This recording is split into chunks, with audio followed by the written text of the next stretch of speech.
এবার গঙ্গাসাগরের দিকে নজর রাখা যাক। মকর সংক্রান্তির বিশেষ তিথিতে গঙ্গাসাগরে পুণ্যার্থীদের ঢল। লাখো লাখো পুণ্যার্থী পুণ্য স্নান করেন। দিনভর কড়া নিরাপত্তায় মোড়া ছিল এলাকা। পুণ্য স্নান শেষে কপিলমুনির মন্দিরে পুণ্যার্থীদের ভিড়। আলোর মেলায় সেজেছে রাতের গঙ্গাসাগর। ঠিক কি ছবি? আমাদের সঙ্গে রয়েছেন আমাদের প্রতিনিধি সুদীপ্ত। আমি চলে যাব সুদীপ্তর কাছে সরাসরি। সুদীপ্ত, গঙ্গাসাগর ঠিক কতটা সেজে উঠেছে সেই ছবিটা যদি দেখাও।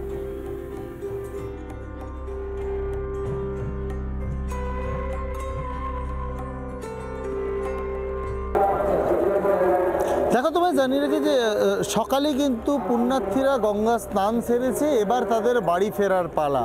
আমি দেখাবো গত 2-3 দিন ধরে আমরা যে ছবিটা দেখেছি একদম ভিড়ে টিকটিক করছে, কিন্তু সেই ছবিটা আজকে কিছুটা হলেও ম্লান, কিছুটা হলেও কিন্তু পুণ্যার্থীদের ভিড় কম।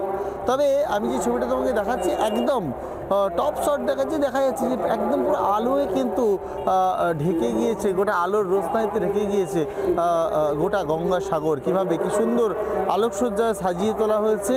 এই ছবিটা কিন্তু আগামীকাল থেকে আর দেখতে পাওয়া যাবে না। কালকের পর কিন্তু ধীরে ধীরে মেলা শেষের দিকে এগোবে এবং অফিসিয়ালি আগামীকালই হয়তো ঘোষণা করা হবে যে গঙ্গাসাগর মেলার শেষ, 2025-এর গঙ্গাসাগর মেলার শেষ। ফলে আরও একটা বছরের অপেক্ষা করতে হবে ঠিক এই রকম একটা আবহাওয়া পাওয়ার জন্য। ফলে পুণ্যার্থীদের মন তো অবশ্যই কিছুটা ভারাক্রান্ত হবেই, তার কারণ এখন তাদের বাড়ি ফেরার পালা। তারা গঙ্গা স্নান সম্পন্ন করেছে, মকরের যে গঙ্গা স্নান তা কিন্তু তারা সম্পন্ন করেছে। এবার বাড়ি ফিরবেন পুণ্যার্থীরা, ধীরে ধীরে বাড়ি ফিরছেনও তারা।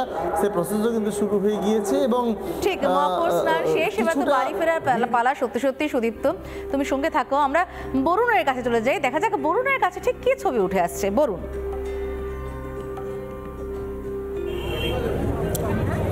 মেলা ভাঙার খেলা।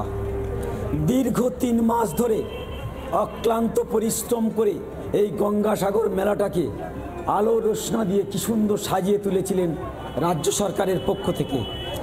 আর আগামীকাল এই মেলার যে আলোর রোশনা আস্তে আস্তে কমতে থাকবে।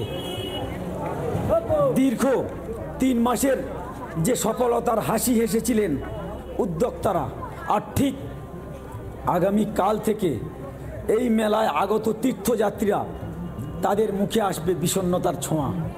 ইতিমধ্যে গঙ্গায় স্নান করে কপিলমুনির মন্দিরে পুজো দিয়ে এই সমস্ত দোকানে তারা কেনাকাটায় ব্যস্ত।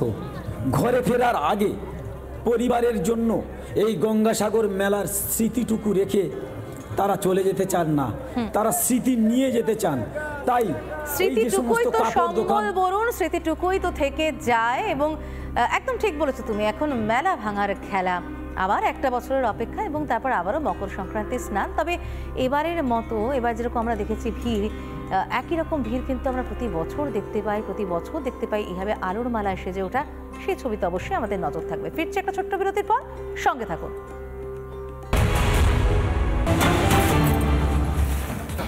আর এই মুহূর্তে যে খবরের দিকে আমরা নজর রাখবো, পদত্যাগ করলেন টিউলিপ সিদ্দিক।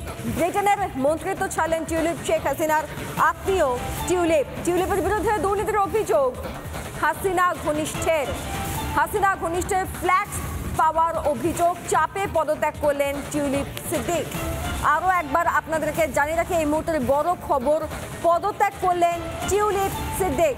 শেখ হাসিনার আত্মীয় এই টিউলিপ সিদ্দিক। আমি আরো বিস্তারিত জানবো। স্বর্ণালী সরকার সিনিয়র এডিটর এই মুহূর্তে আমাদের সঙ্গে রয়েছেন। স্বর্ণালী, বিস্তারিত আপডেট তোমার থেকে। এই মুহূর্তে সব থেকে বড় যে খবর পাওয়া যাচ্ছে, টিউলিপ সিদ্দিক যিনি শেখ হাসিনার আত্মীয়, শেখ হাসিনার বোন শেখ রেহানা, তার কন্যা টিউলিপ সিদ্দিক দীর্ঘদিন ধরেই তিনি ব্রিটেনের বাসিন্দা, সেখানকার নাগরিক এবং তিনি সেখানে পার্লামেন্টের সদস্য এবং তিনি একটি মন্ত্রকও সামলাচ্ছেন, সিটি মিনিস্টার তিনি রয়েছেন। এবং একই সঙ্গে সেখানে তিনি বাজারে বা কোষাগারে যে ধরনের দুর্নীতি হচ্ছে সেই সমস্ত দুর্নীতি দমন বিষয়ক তিনি দেখেন এবং সেখানে কি দুর্নীতি হচ্ছে সেই বিষয়টা সম্পূর্ণভাবে তিনি খোঁজখবর নেন এবং সেই অনুযায়ী পদক্ষেপ করেন। সেক্ষেত্রে বারবার করে বিগত সময় বাংলাদেশের অন্তর্বর্তীকালীন সরকার যিনি সামলাচ্ছেন মোহাম্মদ ইউনূস, তিনি সম্প্রতি ব্রিটেনের একটি দৈনিক সংবাদপত্রকে ইন্টারভিউতে বলেন যে টিউলিপ সিদ্দিক যে বাড়িতে রয়েছেন, যে অ্যাপার্টমেন্টটি পেয়েছেন, সেটা সম্পূর্ণ বিনামূল্যে উপহার হিসেবে, এবং সেটাও আওয়ামী লীগের তরফ থেকে গিফট করা হয়েছিল, উপহার দেওয়া হয়েছিল, এবং সেই সংক্রান্ত তথ্য পরবর্তীকালে পেশ করা হয়।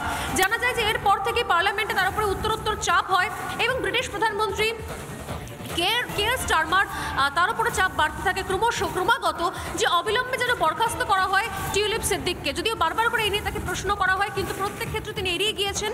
কিন্তু তার বাড়িটা যে গিফট হিসেবে দেওয়া হয়েছিল আওয়ামী লীগের তরফ থেকে, আব্দুল মোতালিক নামে এক আবাসন ব্যবসায়ী ব্রিটেনে তাকে এই অ্যাপার্টমেন্টটা, তাকে এই ফ্ল্যাটটি গিফট হিসেবে দিয়েছিলেন, এবং সেক্ষেত্রে তিনি কোনো তার সেটা যে কেনা হয়েছিল তার সপক্ষে তিনি কিন্তু কোনো প্রমাণও দেখাতে পারেননি বলে সূত্রের খবর। এবং এরপরই যখন চাপ বাড়তে থাকে পার্লামেন্টে, সেই সময় দাঁড়িয়ে তার বিরুদ্ধে অভিযোগ ওঠে যে যিনি সরকারের কোথাও দুর্নীতির দিকটা সামলাবেন বা অন্য কোথাও দুর্নীতি হলে যিনি সরকারের থেকে মোকাবিলা করবেন, তিনি যদি নিজেই দুর্নীতির গ্রস্ত হয়ে পড়েন, এবং যে অভিযোগ ইউনূস করছেন যে ডাকাতির টাকায় কেনা ফ্ল্যাট, সেই ফ্ল্যাটে রয়েছেন ব্রিটেনের একজন মন্ত্রী।